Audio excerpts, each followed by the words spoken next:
Low भाई लोग, जो आप गाना सुने उस भजन के बारे में बतला रहा हूँ। उस भजन का अर्थ क्या कह रहा है, तब तक के लिए मेरा चैनल को सब्सक्राइब कर दो और बेल आइकन दबा दो, जिससे मेरा नोटिफिकेशन आप तक पहुँचते रहे। तो ये भजन का अर्थ ये निकल रहा है कि ये झारखंड राज्य में जो सरना धर्म है, धर्मवीर सरना धर्म है, वह पूरा ऊपर बढ़ा दिया। सरना माँ धर्मवीर बाबा यही कह रहा है।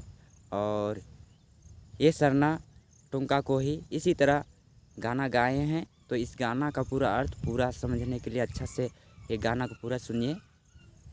अच्छा लगे तो इस वीडियो को अपने दोस्तों के पास शेयर कर दीजिए और इस गाना को ध्यान से सुने।